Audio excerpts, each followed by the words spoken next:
Las cristalinas aguas del mar Mediterráneo esconden secretos que pocos se atreven siquiera a soñar. Los rayos del sol penetran en la superficie del agua, creando patrones danzantes que descienden a las profundidades, donde el tiempo hace tiempo que olvidó los tesoros que yacen en el eterno abrazo del océano. Hoy nos sumergimos en las misteriosas profundidades, navegando entre arrecifes de coral y viejos pecios, siguiendo los susurros de la historia que narra las fortunas perdidas en el mar. Cada grieta y cada sombra pueden esconder oro, reliquias o artefactos de siglos pasados, esperando a ser descubiertos por un intrépido explorador. Con el equipo listo y el corazón palpitante, nos sumergimos en las aguas cristalinas. Las vibrantes criaturas marinas nos guían, y el tesoro escondido del Mediterráneo nos invita a su silencioso reino submarino. A medida que nos sumergimos más profundamente en las cálidas y azules aguas del Mediterráneo,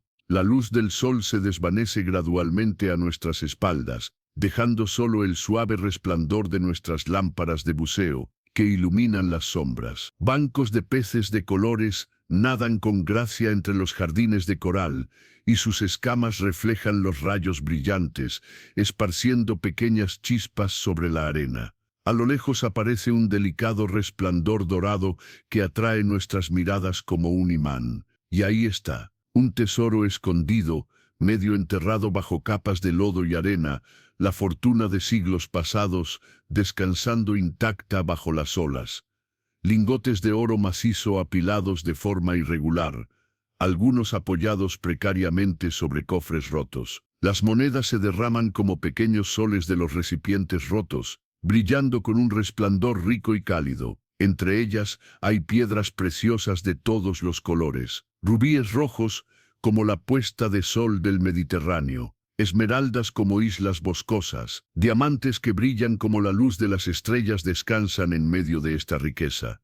Cada moneda, cada lingote parece rebosar historia. Algunos susurran historias de tripulaciones piratas que antaño patrullaban estas aguas, audaces y despiadadas, sin dejar tras de sí ningún mapa. Otras hablan de galeones venecianos llenos de tesoros saqueados en países lejanos, hundidos para evitar su captura. Su oro descansa en silencio gracias al océano. La suave corriente transporta estos susurros en un silencioso murmullo. El propio mar Mediterráneo conserva la memoria de la ambición, la codicia, el amor y la tragedia. Pequeños cangrejos se dispersan por el tesoro. Curiosos peces nadan alrededor de los bordes y delicados corales han ocupado fragmentos de cofres rotos, transformando objetos hechos por el hombre en parte viva del mundo submarino. Nos acercamos con cuidado, nuestras aletas remueven el lodo y envían nubes danzantes por el fondo del mar. El tesoro es enorme,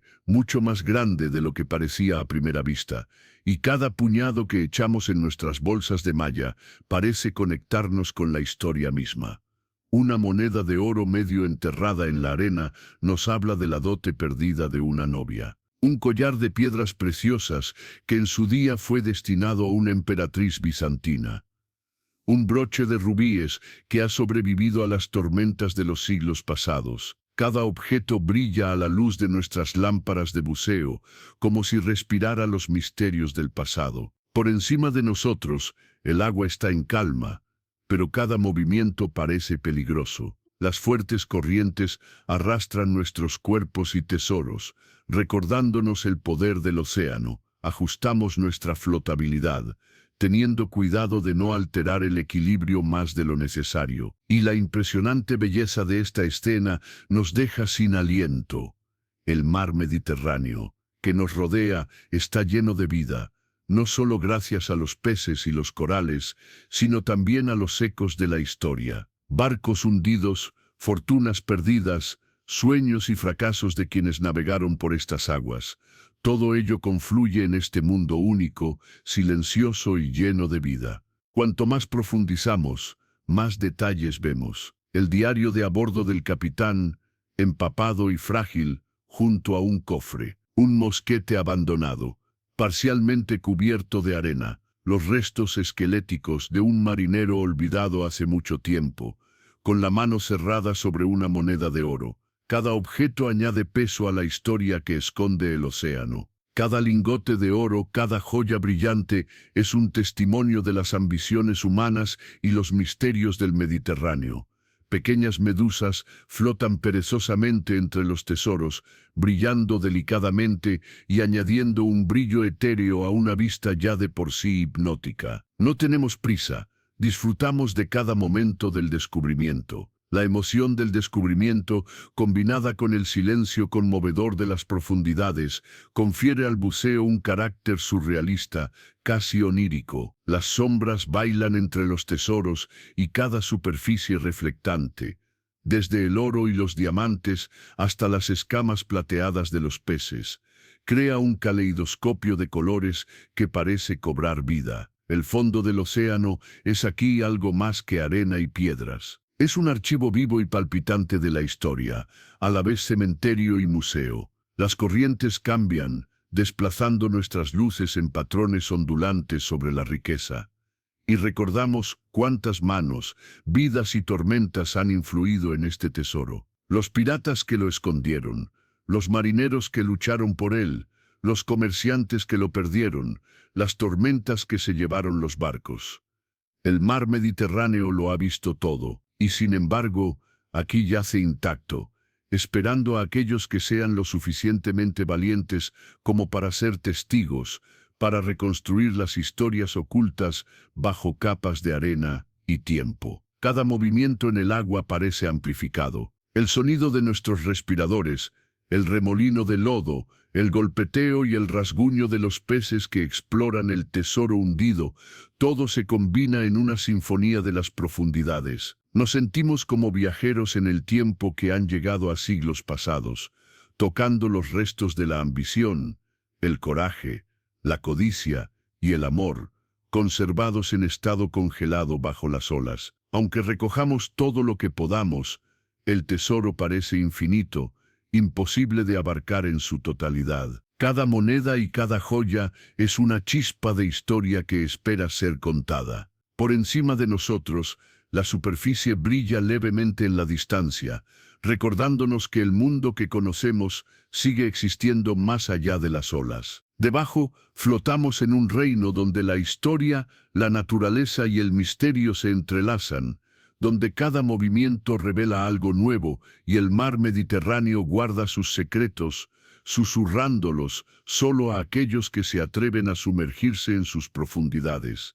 Cuando finalmente nos preparamos para volver a la superficie, el tesoro brilla por última vez detrás de nosotros. Un recuerdo resplandeciente de un mundo tan bello como peligroso, tan rico en maravillas como en historia. El agua presiona suavemente a los buceadores mientras descienden más profundamente hacia el casco hundido del barco.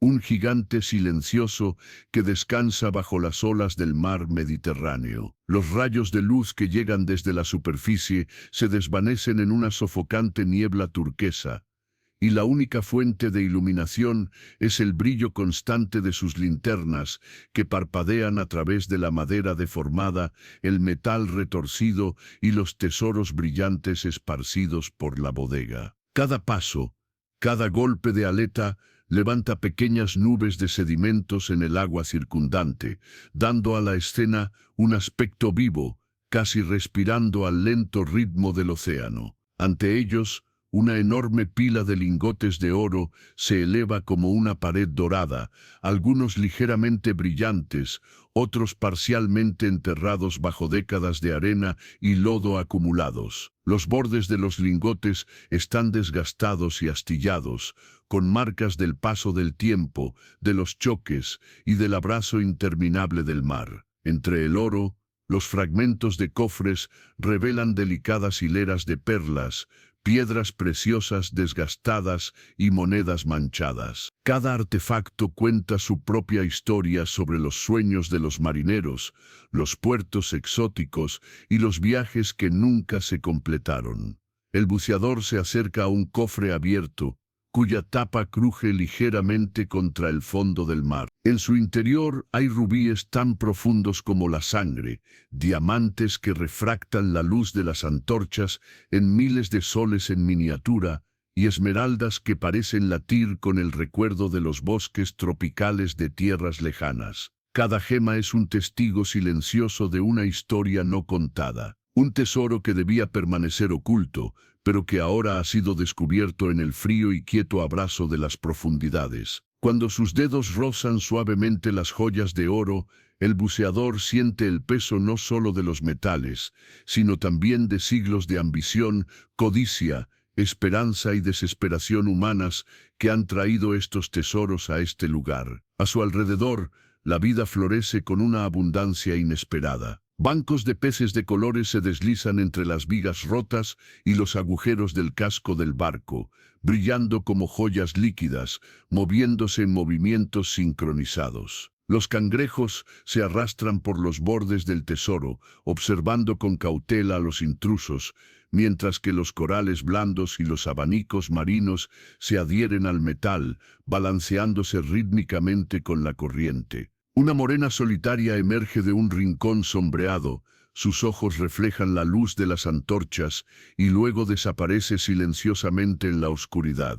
Los buzos se mueven con cautela, comunicándose con gestos de las manos mientras introducen lingotes de oro y joyas en bolsas de malla. Cada movimiento está calculado. Un paso en falso puede hacer que las riquezas acumuladas durante siglos se esparzan por la arena. Sus respiraciones silban a través de los reguladores, regulares y controladas, resonando suavemente en los costados de hierro del barco. El océano que los rodea parece enorme, infinito, pero íntimo. Los buzos son pequeños intrusos en un mundo en el que el tiempo se ha ralentizado y las historias del pasado se conservan en una fría y oscura tranquilidad.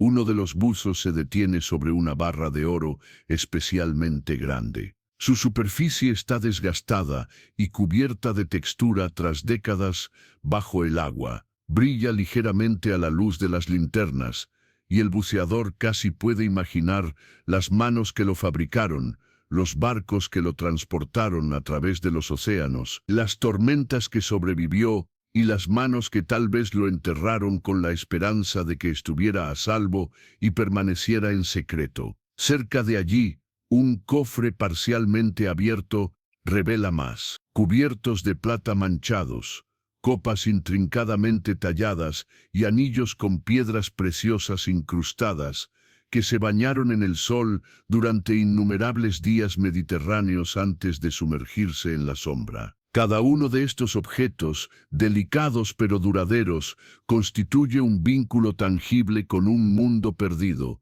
un vínculo tangible entre el presente y el pasado. La bodega del barco se extiende hasta el infinito, un laberinto de tesoros, restos e historias. Las vigas de madera sobresalen en ángulos extraños, y a veces las tablas ceden bajo el peso de siglos bajo el agua. Los peces saltan por cada grieta, cada agujero en las paredes y el suelo, convirtiendo los restos del naufragio en un mosaico vivo de movimiento y colores. Al nadar por los pasillos, los buceadores encuentran rastros de vida humana. Faros oxidados, una brújula rota, fragmentos de diarios de a bordo cuyas páginas se han desintegrado hace tiempo, pero cuya presencia recuerda el peso del esfuerzo humano. La misma valentía y curiosidad que hoy impulsa a estos exploradores a seguir buscando.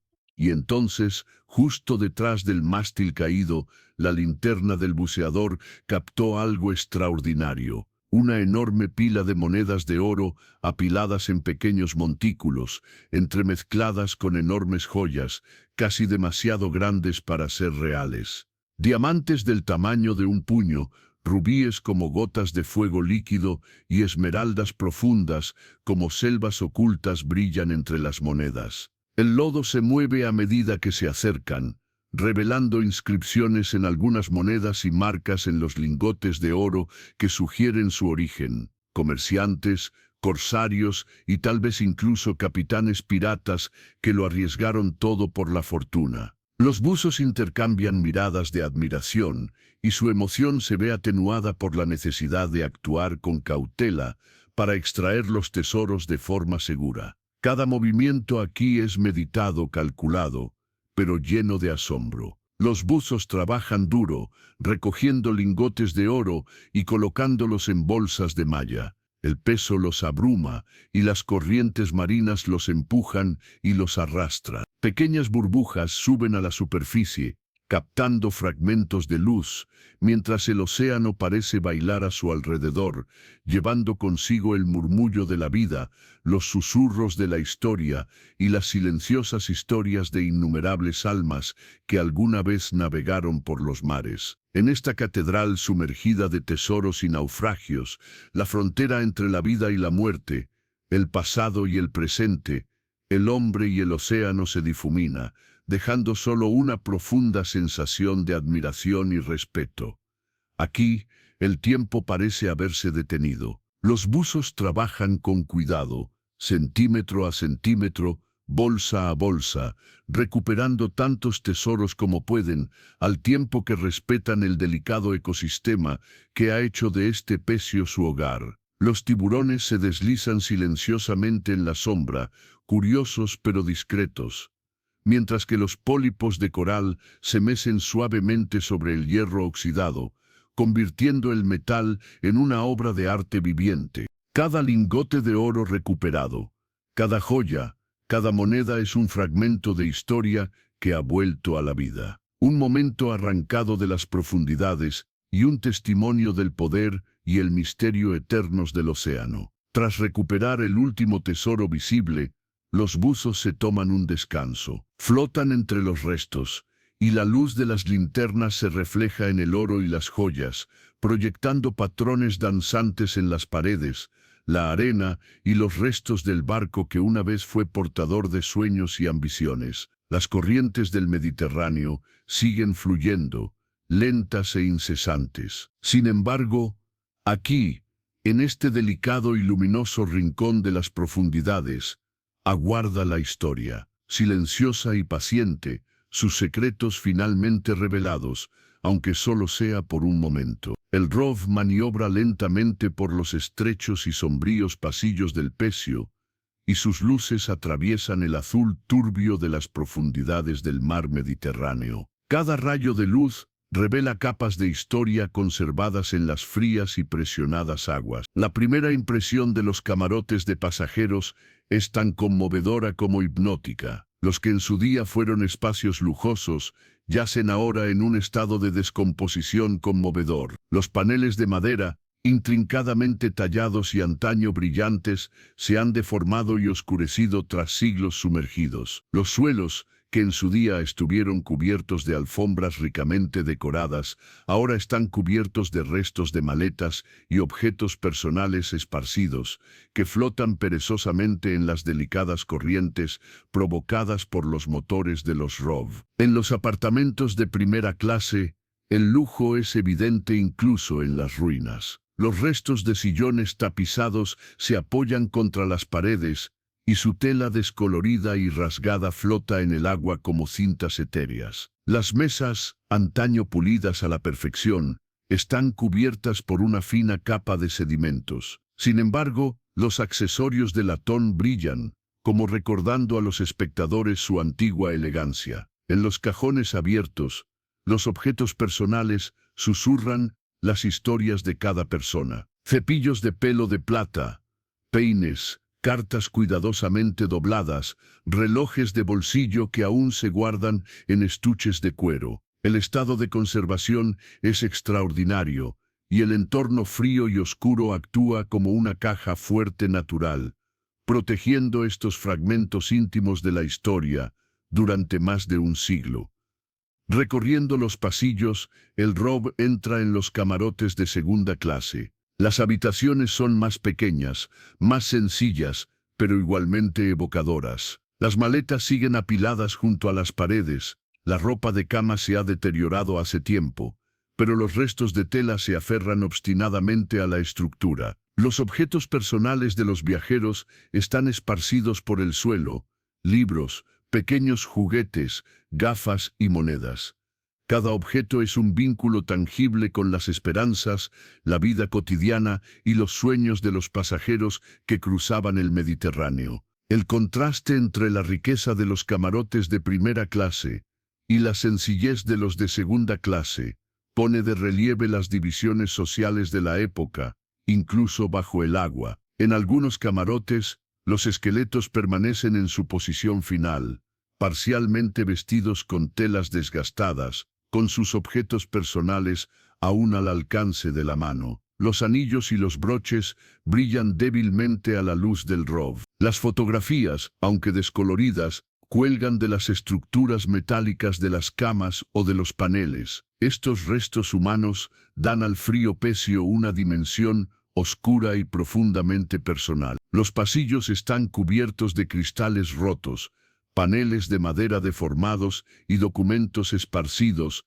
creando un escenario laberíntico por el que hay que moverse con cuidado. La exploración continúa en los comedores de primera clase. El gran comedor, aunque parcialmente derrumbado, sigue siendo impresionante incluso en su estado ruinoso. Las lámparas de araña, caídas hace tiempo, yacen enredadas en metal oxidado y protuberancias coralinas, y sus cristales captan la luz del rof y proyectan reflejos rotos sobre el suelo cubierto de lodo. Las mesas y sillas, volcadas y cubiertas de sedimentos, siguen sugiriendo su antigua grandeza. Cubiertos de plata y delicados platos de porcelana, algunos rotos, otros milagrosamente intactos, están esparcidos por el suelo. Cada uno de ellos cuenta una historia de elegancia y refinamiento que se vio repentinamente interrumpida, la historia de una sociedad que en el momento de la catástrofe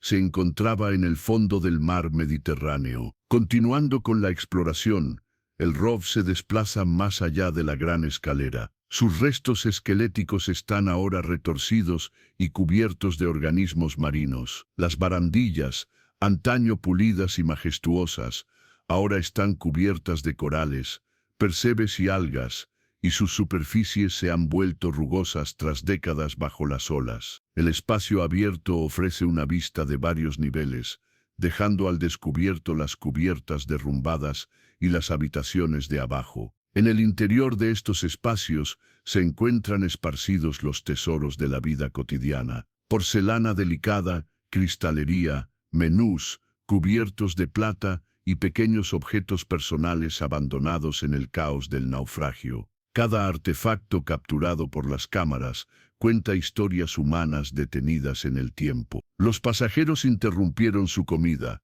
las conversaciones se silenciaron para siempre, y la vida quedó preservada en los más mínimos detalles por el frío abrazo del mar Mediterráneo. En las zonas recreativas del barco, los restos de instrumentos musicales, muebles y juegos sugieren el entretenimiento y la alegría de sus habitantes. Un piano, con las teclas deformadas y mates, se apoya contra la pared.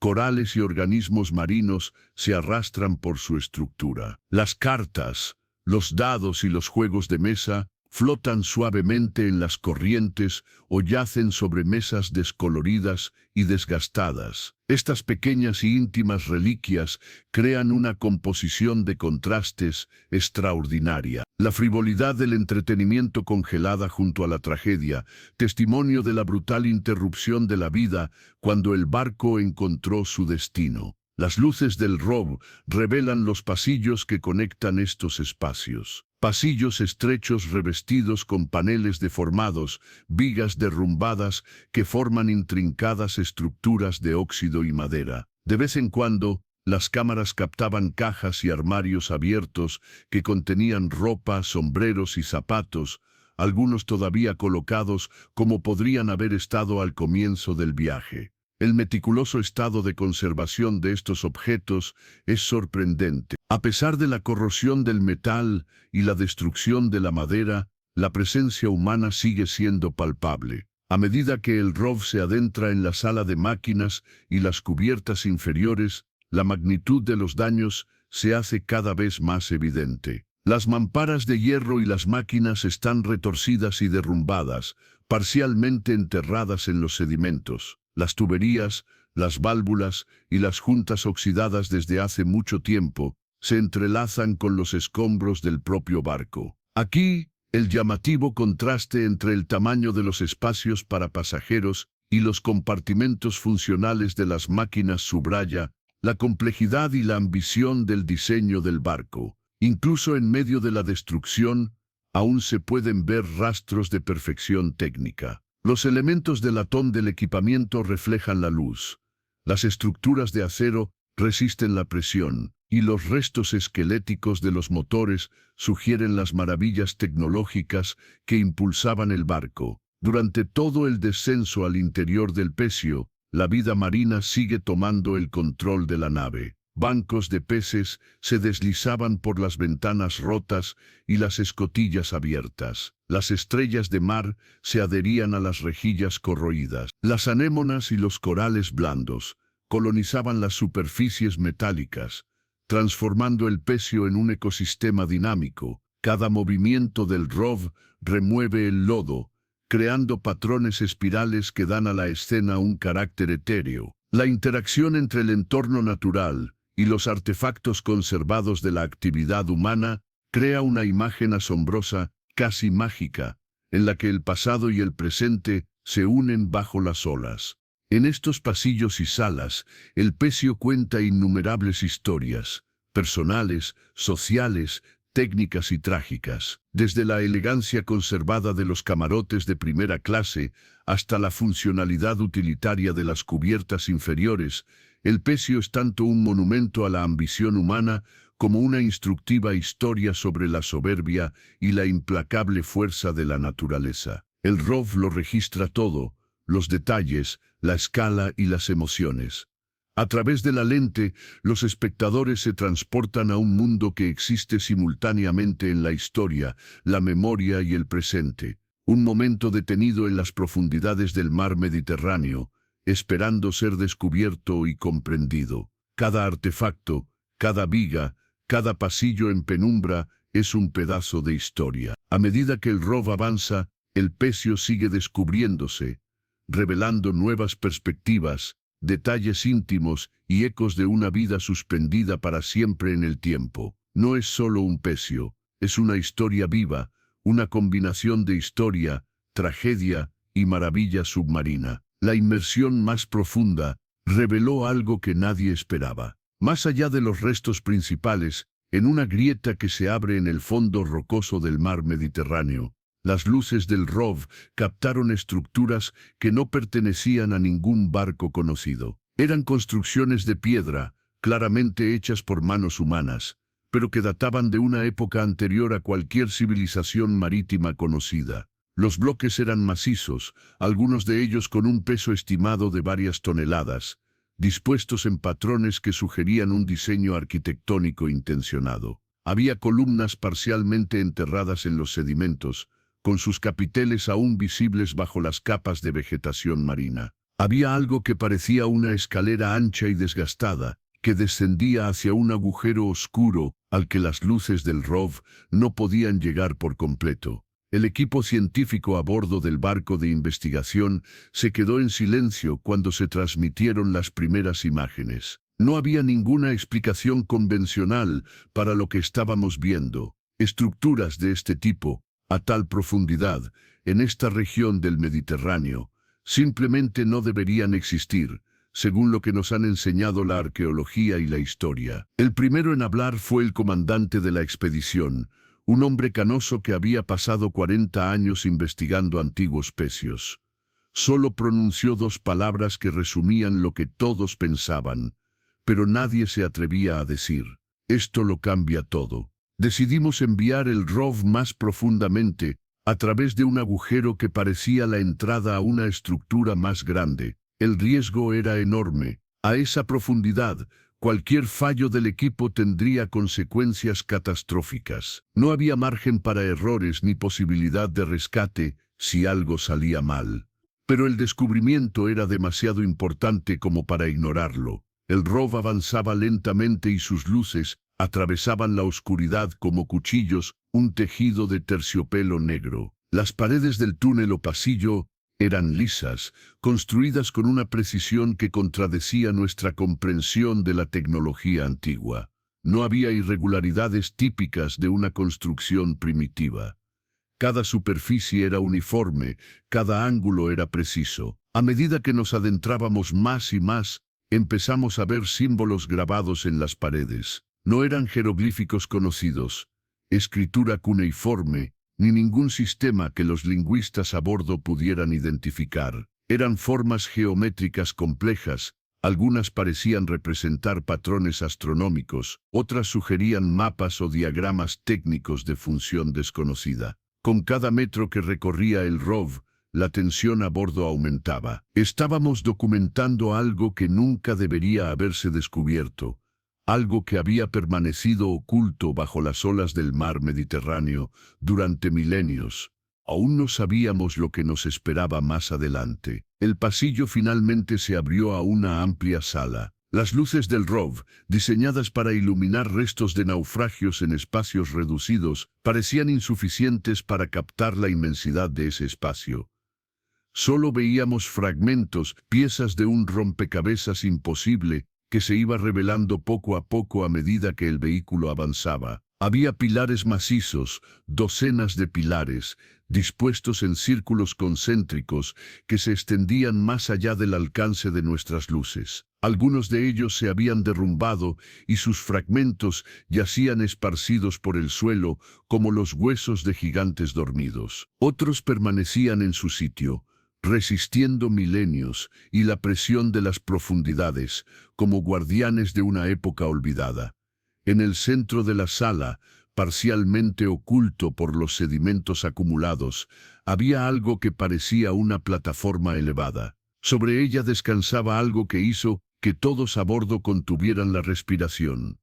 Era una esfera de unos 2 metros de diámetro, hecha de un material que reflejaba nuestras luces de una manera que ningún metal o piedra conocidos deberían hacerlo. La superficie de la esfera estaba cubierta de grabados, patrones intrincados que recordaban a los símbolos de las paredes, pero mucho más complejos. Había líneas que parecían representar constelaciones, pero no en las posiciones que conocíamos. Había formas que podían ser continentes, pero en configuraciones que no se correspondían con ningún mapa contemporáneo o histórico. Una de las científicas, una geóloga especializada en tectónica de placas, fue la primera en proponer una explicación. Dijo que si los continentes representados en los grabados correspondían a su ubicación real en algún momento del pasado, entonces estábamos viendo un mapa de la Tierra de hace al menos 50.000 años, y tal vez mucho más.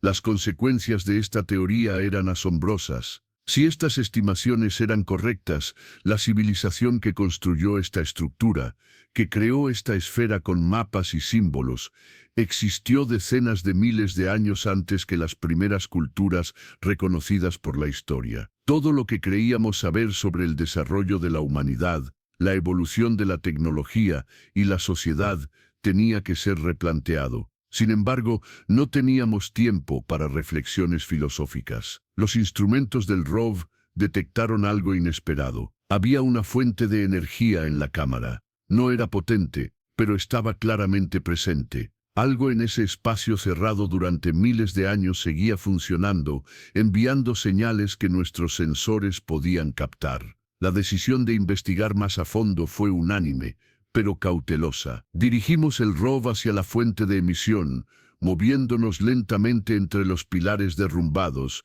y evitando las estructuras que parecían menos estables.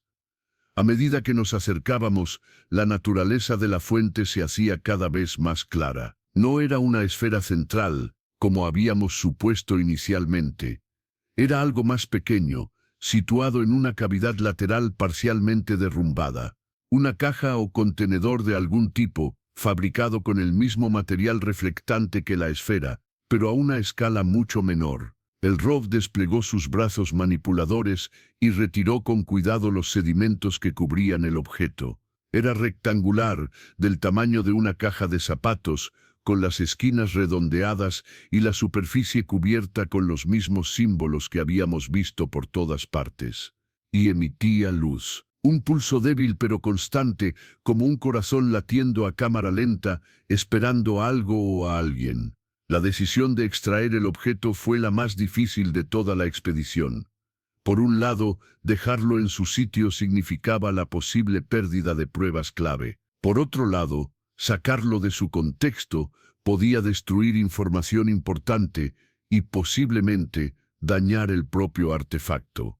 Tras muchas horas de debate, decidimos llegar a un compromiso. El ROV debía documentar minuciosamente el objeto en su ubicación original, tomar muestras de los sedimentos y materiales circundantes y a continuación intentar recuperarlo. Si en cualquier momento el objeto mostraba signos de inestabilidad o daño, abandonaríamos inmediatamente cualquier acción posterior. El proceso duró más de 12 horas. Cada centímetro del objeto fue fotografiado, escaneado y analizado antes de ser tocado. Cuando los brazos del ROV finalmente lo levantaron de su lecho milenario, todos a bordo estaban agotados, pero emocionados por las posibilidades. Levantar el objeto fue igual de estresante. Cualquier cambio en la presión o la temperatura podía afectar al objeto de forma impredecible. Monitorizamos constantemente sus señales energéticas, pero su pulso se mantuvo estable, insensible al viaje de varios kilómetros que lo separaba de su profundo hogar. Cuando finalmente lo subimos a bordo, a un entorno especialmente preparado y controlado, pudimos examinarlo detenidamente por primera vez. El material no se parecía a nada que las personas presentes hubieran visto antes. No era metal en el sentido convencional de la palabra, pero tampoco era cerámica ni piedra. Tenía las propiedades de todos esos materiales y de ninguno de ellos al mismo tiempo. Los símbolos de su superficie eran aún más intrigantes de cerca. Algunos parecían instrucciones o diagramas, otros se asemejaban a texto, pero no estaban escritos en ningún idioma conocido. Había algo más, algo que solo notamos después de colocar el objeto bajo luz ultravioleta. Había símbolos adicionales, invisibles a la luz normal, que solo aparecían en espectros específicos. Capas superpuestas de información, codificadas para revelarse solo a aquellos que sabían cómo buscarlas. Su complejidad era impresionante, lo que sugería una civilización no solo tecnológicamente avanzada, sino también intelectualmente sofisticada de una manera que apenas podíamos comprender. Y el pulso continuaba, constante, paciente, como si estuviera esperando algo. O tal vez, como algunos comenzaron a sospechar, como si estuviera llamando a algo. Las semanas posteriores al descubrimiento estuvieron marcadas por una tormenta de análisis, debates y especulaciones. El objeto, al que empezamos a llamar extraoficialmente el faro, debido a su pulso constante, se convirtió en objeto de una investigación científica sin precedentes. En secreto, se reunieron equipos de expertos de diversas disciplinas. Los físicos intentaron comprender la naturaleza de la energía emitida por el objeto. Los lingüistas trabajaron día y noche para descifrar los símbolos. Los arqueólogos intentaron sin éxito situar el descubrimiento en un contexto histórico conocido. Los resultados fueron sistemáticamente sorprendentes. No fue posible datar el material utilizando técnicas convencionales, ya que no contenía ningún elemento orgánico necesario para aplicar el método del carbono 14 y otros métodos de datación. Los análisis estructurales revelaron una composición molecular que no se correspondía con ningún compuesto natural o sintético conocido. Y luego estaba el pulso. Los científicos pasaron semanas analizando su ritmo, tratando de dar sentido a su regularidad. Lo que descubrieron fue inquietante. El pulso no era aleatorio ni simplemente repetitivo. Contenía cambios sutiles que seguían secuencias matemáticas complejas. Eran patrones basados en números primos, la proporción áurea y constantes matemáticas básicas. Parecía como si el objeto transmitiera información codificada en su pulso, un mensaje en forma de ritmo destinado a ser descifrado por mentes capaces de reconocer las matemáticas universales. Pero, ¿a quién iba dirigido ese mensaje? ¿Y qué contenía? Estas preguntas no nos dejaban tranquilos mientras continuábamos con nuestro trabajo. Cada descubrimiento daba lugar a nuevas preguntas. Cada respuesta parcial revelaba nuevos misterios. Solo estábamos rozando la superficie de algo enorme y antiguo, algo que había permanecido oculto en el mar Mediterráneo durante más tiempo del que la humanidad lleva existiendo como civilización. El faro continuaba con su incansable labor, indiferente a nuestros intentos por comprenderlo. A veces, durante las largas noches de análisis, parecía que el objeto nos observaba igual que nosotros lo observábamos a él, esperando pacientemente a que llegáramos a las conclusiones correctas. O quizá esperando algo completamente diferente. El mar Mediterráneo guardó este secreto durante milenios. Ahora que lo habíamos descubierto, éramos responsables de él de una manera que aún no comprendíamos del todo. Y en las profundidades donde lo encontramos, en cámaras cerradas y pasillos antiguos, seguramente nos esperaban otras maravillas. El océano es vasto, el océano es profundo, y sus secretos apenas están empezando a descubrirse. La siguiente expedición se planificó con una precisión obsesiva. De nuestra primera expedición aprendimos lo suficiente como para comprender que nos enfrentábamos a algo que superaba con creces nuestras expectativas iniciales. Una cámara subterránea, una esfera grabada, una linterna pulsante, todo apuntaba a una civilización que no solo existía antes del comienzo de la historia escrita, sino que poseía conocimientos y tecnologías equiparables a los nuestros e incluso superiores. El equipo se amplió con especialistas que normalmente no participan en expediciones arqueológicas submarinas. Se llamó a ingenieros aeronáuticos para que analizaran las propiedades estructurales de las antiguas construcciones. Los criptólogos militares trabajaron en los símbolos en colaboración con lingüistas académicos. Incluso se consultó a físicos teóricos sobre las extrañas propiedades del material con el que estaba fabricado el faro. Antes de nuestra partida, un análisis más detallado del objeto recuperado reveló algo nuevo. La pulsera no solo transmitía información, también la recibía. Había un elemento bidireccional en la emisión de energía, como si el faro no solo fuera un transmisor, sino también una antena. Surgió una pregunta obvia: ¿de quién y de dónde recibía esa información? Los científicos siguieron la dirección de la señal entrante. A nadie le sorprendió que apuntara directamente al lugar donde encontramos el objeto. La cámara sumergida enviaba señales al faro, y el faro respondía. Esta comunicación se mantuvo ininterrumpidamente durante milenios, hasta que llegamos y alteramos ese ciclo.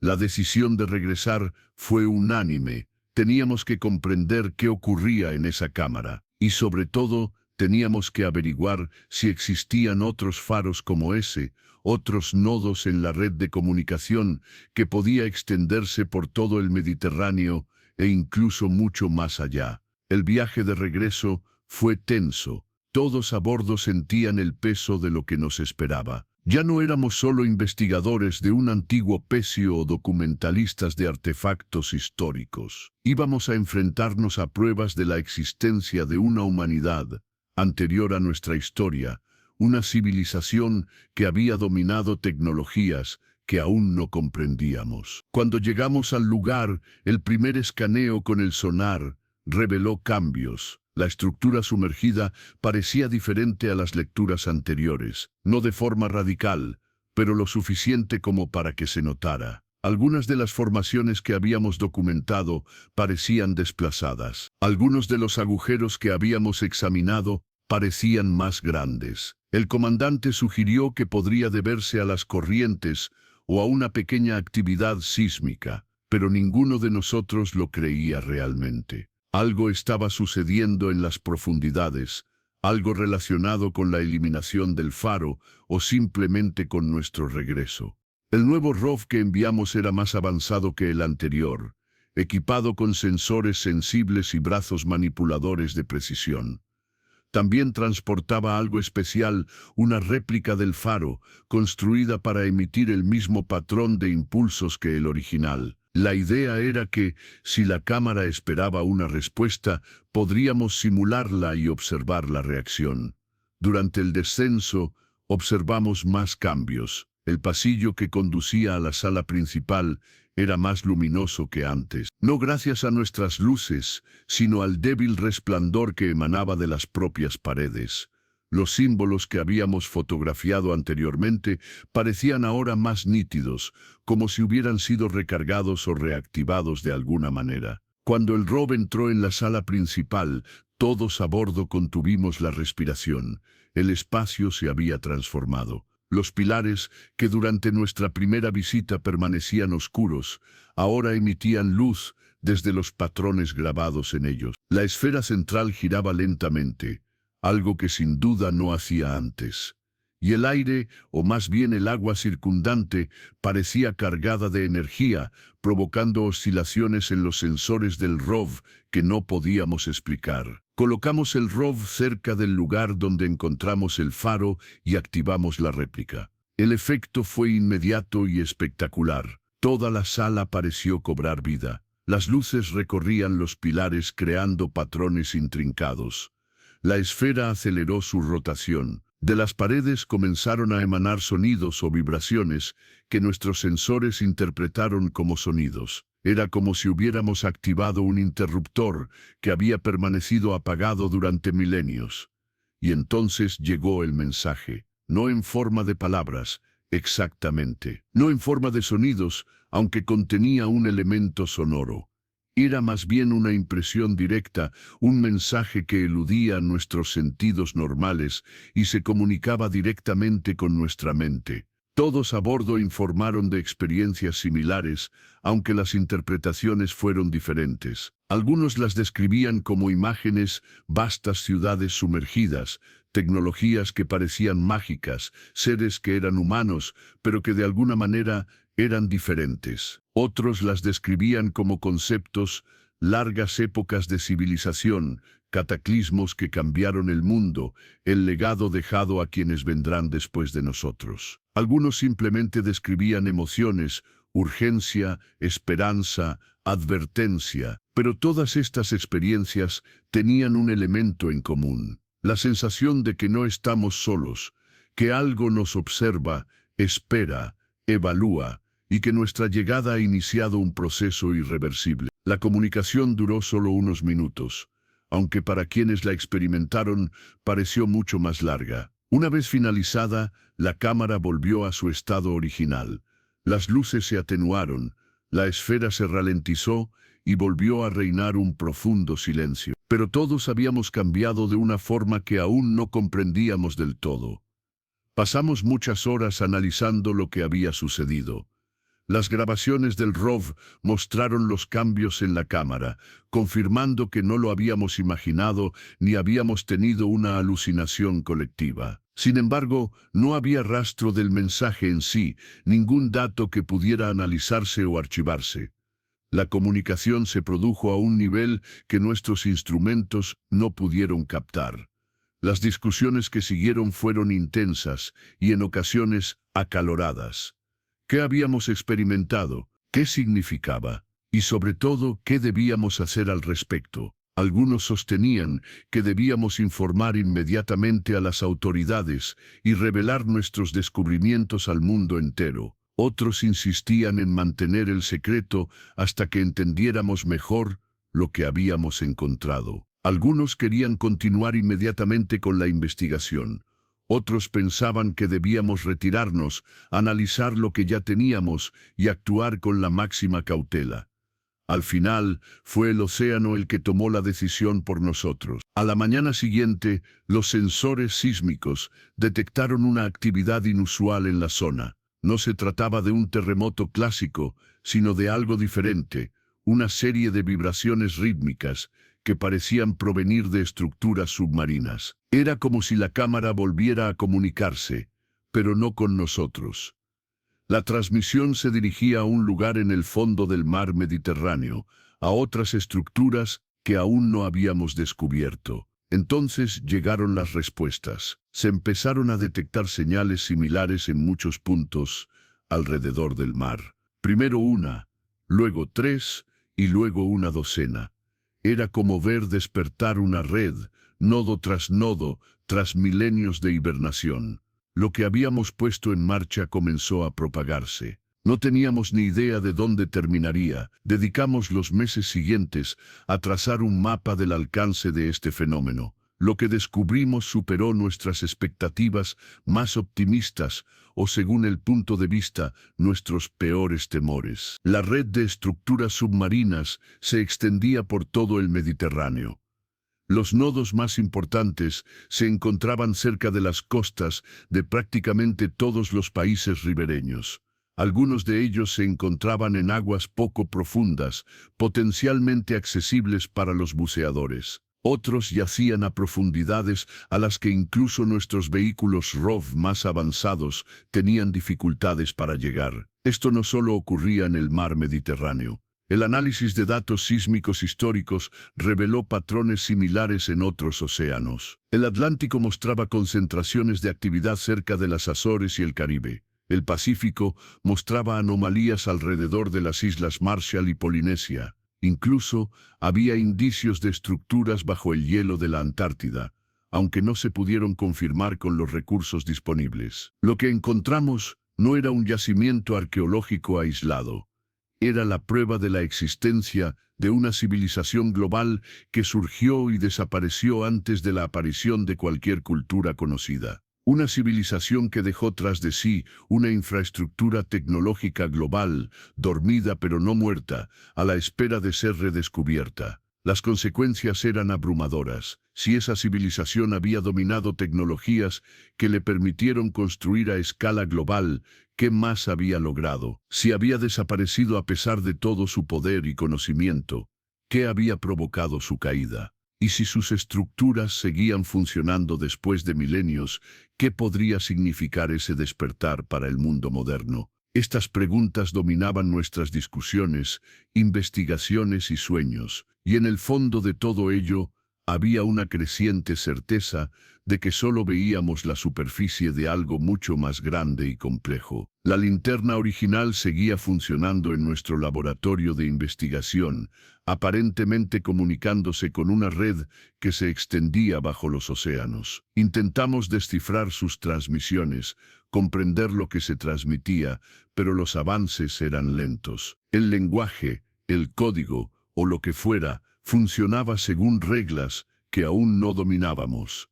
Sin embargo, a veces aparecían fragmentos con sentido, imágenes de otro mundo, en el que los continentes tenían formas diferentes y las estrellas ocupaban otras posiciones en el cielo. Conceptos que parecían instrucciones o advertencias, y bajo todo ello siempre se percibía una sensación de urgencia, de tiempo que se agotaba. Una de las científicas, una astrofísica que se unió al equipo tras el descubrimiento de la red global, propuso una teoría que, en un principio, parecía demasiado absurda como para tomarla en serio. Sin embargo, a medida que se recopilaban datos, su hipótesis cobró importancia. Sugería que la antigua civilización no había desaparecido sin más. Se había ido, no había muerto, sino que había emigrado. Sin embargo, no sabía a dónde, quizás a otro planeta, quizás a otra dimensión, quizás a un lugar que nuestros conceptos actuales de la física no pueden describir. Las estructuras que dejaron atrás, según esta teoría, no eran ruinas, eran instrucciones, una guía para aquellos que vendrían después, indicándoles el camino que ellos mismos habían seguido, dándoles la oportunidad de seguir el mismo camino. Era una idea asombrosa, casi religiosa en sus implicaciones. Sin embargo, no teníamos ningún medio para confirmarla o refutarla, basándonos en los datos disponibles. Pero algo en ella reflejaba las experiencias que habíamos vivido en la cámara inundada, la sensación de una invitación, la impresión de que se nos ofrecía un camino. El mar Mediterráneo seguía fluyendo con su ritmo eterno, y sus olas bañaban las costas que habían visto el nacimiento y la caída de imperios. Pero bajo sus aguas se despertaba algo antiguo, y nosotros, sus indeseados descubridores, teníamos que decidir qué hacer con ese conocimiento. Algunos de nosotros queríamos revelarlo todo, compartir este descubrimiento con el mundo y dejar que la humanidad decidiera conjuntamente qué hacer a continuación. Otros abogaban por la cautela, por seguir investigando, por comprender antes de actuar. Unos pocos, preocupados por lo que habíamos visto y sentido, simplemente querían retirarse, cerrar la puerta que habíamos abierto y fingir que nada había pasado. Pero al océano no le importaban nuestras consideraciones. El proceso que habíamos iniciado continuaba independientemente de nuestras intenciones. La red vibraba, las estructuras se comunicaban entre sí, y en algún lugar de las profundidades, algo muy antiguo y muy paciente observaba y esperaba. El mar Mediterráneo había guardado este secreto durante más tiempo del que la humanidad existe como especie. Y ahora, por casualidad o por destino, nos habíamos convertido en parte de esta historia. Lo que estaba por suceder superaba nuestra capacidad de previsión. Pero una cosa era segura, el mundo que conocíamos nunca volvería a ser el mismo. Y tal vez, solo tal vez, eso era precisamente lo que se pretendía. Quizás los antiguos dejaron sus construcciones y sus señales no como monumentos a su propio pasado, sino como semillas para el futuro de otros. Un regalo para la eternidad, esperando pacientemente a aquellos que algún día estuvieran preparados para recibirlo. El océano es paciente, el océano es profundo, y en las profundidades del mar Mediterráneo, entre tesoros de oro y restos de naufragios, se encuentran secretos que hacen que esas riquezas parezcan insignificantes en comparación. Vinimos a buscar los tesoros del pasado de la humanidad. Encontramos algo mucho más grande, las huellas de la humanidad que nos precedió, tecnologías que aún no comprendemos, y una invitación susurrada durante milenios a seguir el camino que otros recorrieron antes que nosotros. El faro sigue brillando, la red sigue despertando, y nosotros seguimos investigando, aprendiendo y admirando, porque, en definitiva, esa es la historia de la humanidad. La búsqueda constante de lo desconocido, el valor para enfrentarnos a misterios más grandes que nosotros mismos, y la esperanza de que, de alguna manera, encontraremos las respuestas que buscamos. El mar Mediterráneo esconde sus secretos, pero a aquellos que se atreven a sumergirse en sus profundidades, también les ofrece descubrimientos que pueden cambiarlo todo. Solo hay que tener el valor de bajar al fondo y la sabiduría para comprender lo que allí encontramos. La última transmisión que recibimos antes de terminar la primera expedición llegó en una noche sin luna, cuando el mar estaba tan tranquilo que parecía un espejo negro que se extendía hasta el horizonte. El faro había aumentado su intensidad en las últimas horas, parpadeando con una intensidad que nunca antes habíamos observado. Y entonces, de repente, se produjo una avalancha de datos, imágenes, conceptos, coordenadas, todo ello fluía a través de los sensores en un torrente que habría llevado meses procesar. Era como si el objeto estuviera expulsando de golpe toda la información acumulada durante siglos,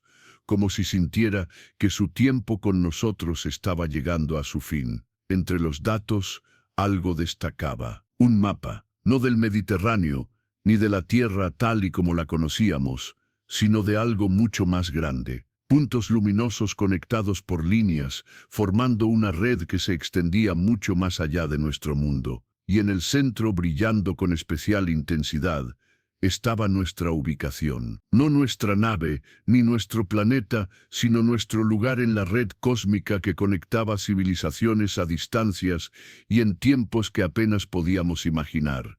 Éramos un nodo en una red mucho mayor. Y los antiguos nos dejaron las herramientas para que pudiéramos conectarnos a ella cuando estuviéramos listos. La transmisión terminó tan repentinamente como había comenzado. El faro volvió a su ritmo normal, como si nada especial hubiera sucedido. Pero todos a bordo sabíamos que habíamos sido testigos de algo monumental.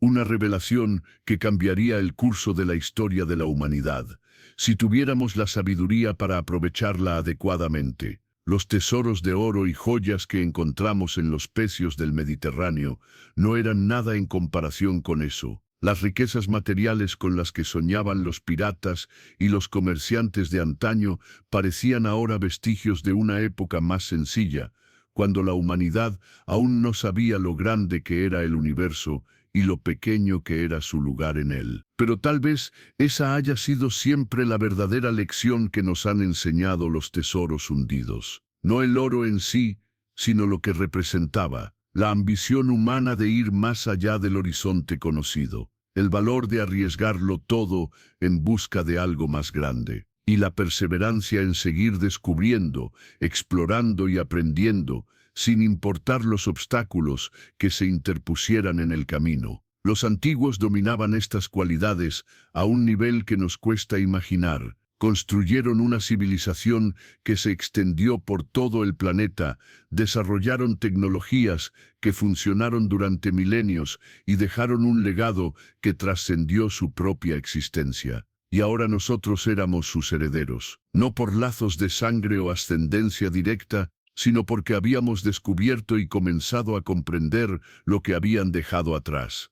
La responsabilidad era enorme, las posibilidades infinitas. El mar Mediterráneo seguía fluyendo con su ritmo eterno mientras navegábamos hacia el puerto. El sol salía y se ponía sobre las aguas que habían sido testigo del nacimiento y la caída de imperios, del paso de flotas y de la tragedia de miles de naufragios. Bajo esas olas familiares, un mundo completamente nuevo esperaba ser descubierto.